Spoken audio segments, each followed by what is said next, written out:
You know, I got caught up thinking about this daughter thing. And it occurred to me that Linda and Lucy probably have had the same thing happen to them on occasion, where their daddy took to a mic and embarrassed them. So the whole thing comes all the way around, right? Yes, it does. Now, my next job is to present you to one of America's great men, who I also have an intellectual crush on, but that's kind of beside the point. He is a man who put his life on the line on the Edmund Pettus Bridge. He is a man who came to Washington because he believed then and now that the world can change. He is a man who continues to find a way to inspire a new generation of change agents. And his name, of course, is Congressman John Lewis. Good evening. Oh, good evening. Lucy, Linda.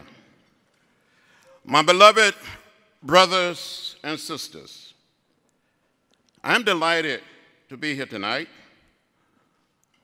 to pay tribute, to honor former Attorney General Eric Holder, who served our country so well.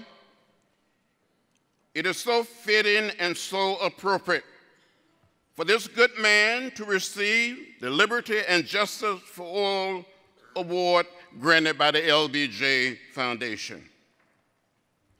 Perhaps more than any other Attorney General in our history, this man, Eric Holder, has been a strong defender of the prime legacy of President Lyndon Baines Johnson, the Voting Rights Act of 1965. I know something about that Voting Rights Act.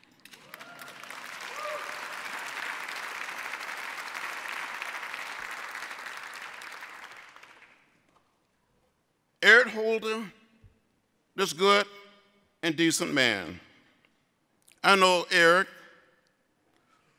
Most Americans would never know what you've done to protect their freedom. Despite continued challenge designed to weaken equal access to justice, you stood up. You stood in. You never gave up. You never gave in. You kept the faith. While you held the office, you visited places in America few federal law enforcement officers had dared to go. You, my friend, my brother, became the embodiment, the personification of the best in the federal government. So I too thank you tonight. Bold, daring, persistent, and consistent in the struggle for civil and human rights.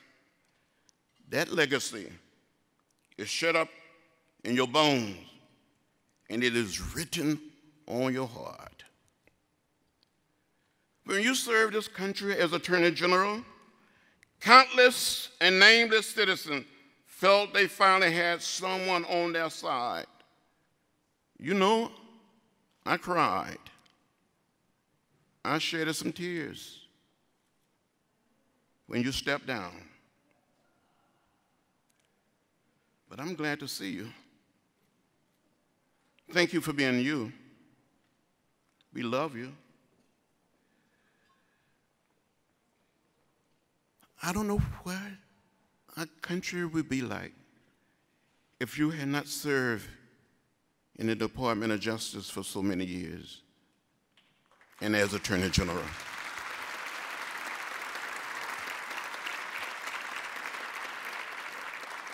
So thank you, brother. We are here to join the Johnson family in saluting you. Now let's take a look at the video. The LBJ Foundation honors Eric Holder. As a lawyer, judge, political advisor, and the first African-American Attorney General of the United States, for nearly 39 years of public service, Eric Holder has protected the security, rights, and interests of all Americans. His accomplishments are so far-reaching that President Obama has referred to Eric Holder as the people's lawyer. Eric's father was an immigrant who served in the Army in World War II, only to be refused service at lunch counters in the nation he defended. But he and his wife raised their son to believe that this country's promise was real. The kinds of things that my parents had to deal with back in the 50s are still some of the kinds of things that people deal with, and especially people of color, still have to deal with in our nation today. He was chosen to go to the academically renowned Stuyvesant High School in Manhattan, where he would go on to graduate with honors. The journey was a long one, not only geographically, it was a long one socially as well. I went from this working class, overwhelmingly black neighborhood to a school that was probably 98% white. And it gave me a perspective on the world that I think has certainly helped me as an adult and I think as a lawyer. While attending the prestigious Columbia Law School, Holder made a vital connection with the Justice Department. I actually worked in Washington, D.C. As an intern at the United States Department of Justice, and then a thing that shaped my later career. With Eric's vision of liberty, justice, and equality coming together, he started on a path similar to that of the great Lyndon Johnson. President Johnson focused on civil rights and voting rights. Those are two of the highest priorities that Eric has had during his time at the Department of Justice.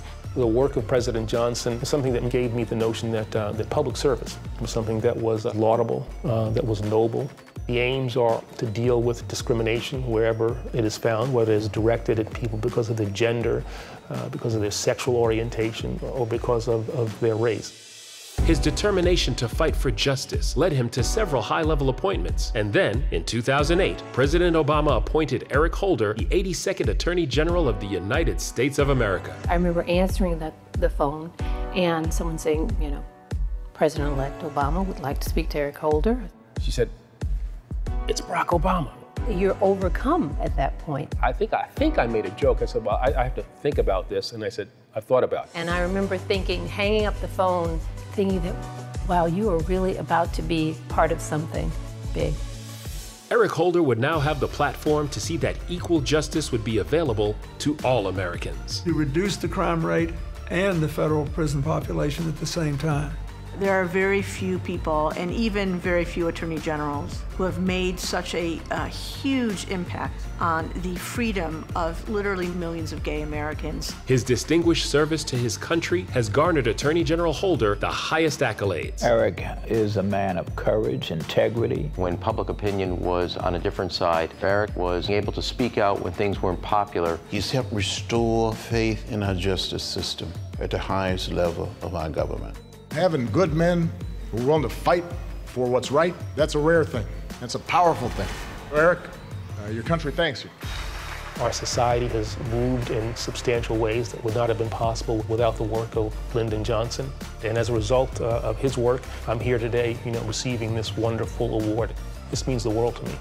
For all his work as a tireless voice for the rights and protections of all Americans, we honor Eric Holder, the people's lawyer, with the LBJ Liberty and Justice for All Award.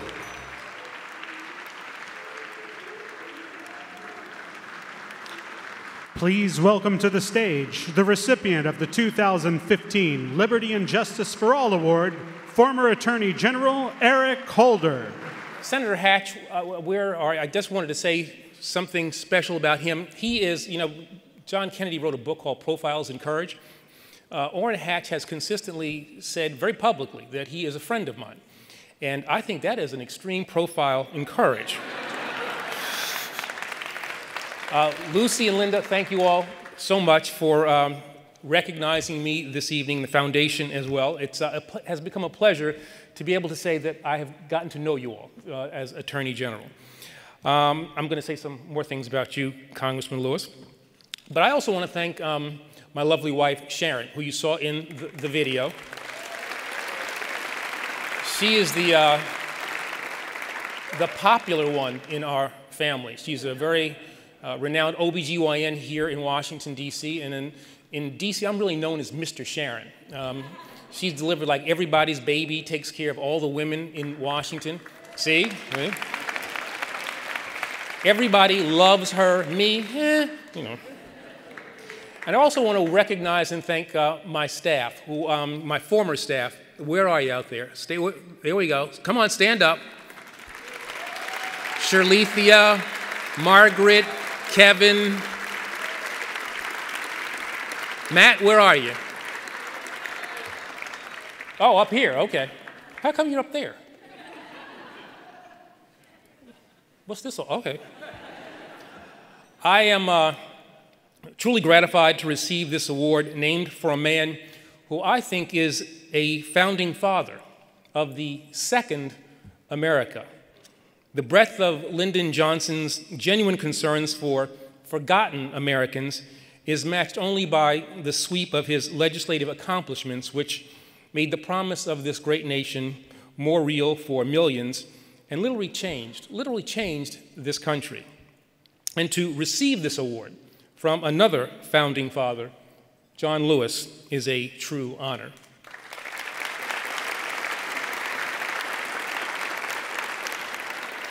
From the March on Washington to the Edmund Pettus Bridge in Selma to a distinguished, consequential career as a congressman, John Lewis has shown through courage, sacrifice, and perseverance what it really means to be a great American. These two men, one black, one white, both from the South, transformed our nation. On behalf of those who benefited from their actions, including the man who now sits in the White House, let me say very personally and very proudly, thank you.